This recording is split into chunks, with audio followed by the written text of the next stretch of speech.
Mychael Schnell, congressional reporter with The Hill. Michael, so great to always see you. Appreciate your time and so much to talk about as well. So even though Congress just got back, time is already running out to avert a government shutdown.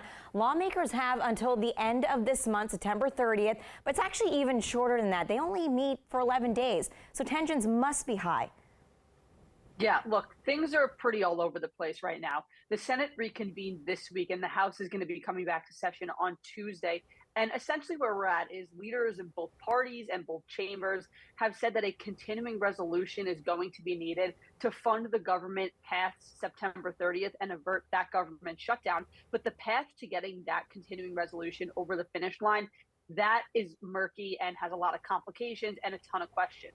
So the Senate right now is going ahead and essentially what the problem is here is that a number of conservatives in the House are pushing for policy additions as part of any continuing resolution. The Conservative House Freedom Caucus put out an official position just last month saying that they would not support any continuing resolution unless it addresses the situation at the border, unless it includes language to address quote unquote weaponization at the Department of Justice, and whether or not it addresses quote unquote woke policies at the Pentagon. And look, those are policy provisions that are not going to fly with Democrats in the House, and they're going to be dead on arrival with the Democratic controlled chamber. So here we find ourselves with the question of how can Congress come to some sort of consensus to keep the lights on come the end of the month.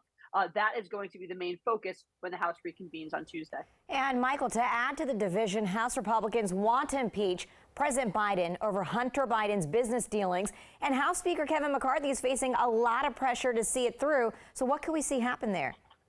Yeah, look, just when we thought that the Congress would have its hands full with government funding in the month of September, Kevin McCarthy is now suggesting that the House could potentially vote on opening an impeachment inquiry in the month of September. So just a ton of going on. Again, like you said, just 11 legislative days in the month for the House. So essentially where we stand on impeachment is that Speaker Kevin McCarthy in August said the House could open an impeachment inquiry into President Biden as soon as when the House reconvenes, which again is on Tuesday. And then in a subsequent interview, he said that opening an impeachment inquiry into President Biden is the natural next step in the process. So essentially what's going to happen now is McCarthy has said that if the House does decide to go down that path and open an impeachment inquiry, they would hold a formal vote, right? There was some question there because constitutionally speaking, the House doesn't actually have to hold a vote to open an impeachment inquiry. McCarthy said, if we go down that path, we're going to hold a vote. Now the question is, does the Speaker have the votes to actually do that? There are a handful of moderate Republicans. Specifically, there are two in who represent districts that President Biden won back in 2020, Don Bacon, Mike Lawler. They're expressing hesitation with opening an impeachment inquiry, saying that they haven't yet found enough evidence or seen enough evidence that convinces them that it's time to go down that path.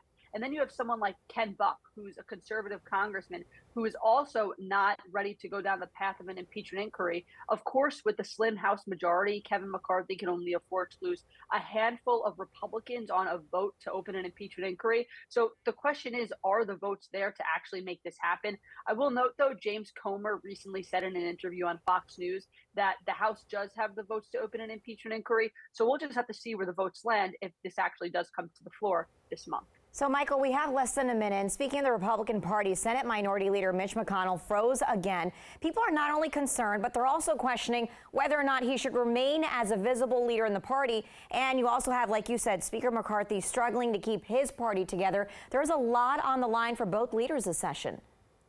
Yeah, look, when you talk about McConnell specifically, of course, he had that second freeze up back last month in August when he returned to the Senate this week. There were a ton of eyes on him, but look, he was asked about this at his weekly press conference, and he pointed to the letter that Capitol physician Brian Moynihan had released saying that McConnell was cleared for work and that a number of tests that were done on him, that were run on him, ruled out Parkinson's, ruled out a seizure disorder. So McConnell is he then vowed that he's going to continue serving out his term in leadership, which elapses at the end of 2025, and he's going to continue serving until he's up for reelection, until this current term elapses, which he's up for reelection not until 2026. So by and large, members of the Senate conference have stood by McConnell There have been a few senators, Rand Paul, Josh Hawley, who aren't the biggest fans of McConnell, who have voiced some concerns. But again, by and large, the conference is standing behind him, and McConnell is going to continue to steer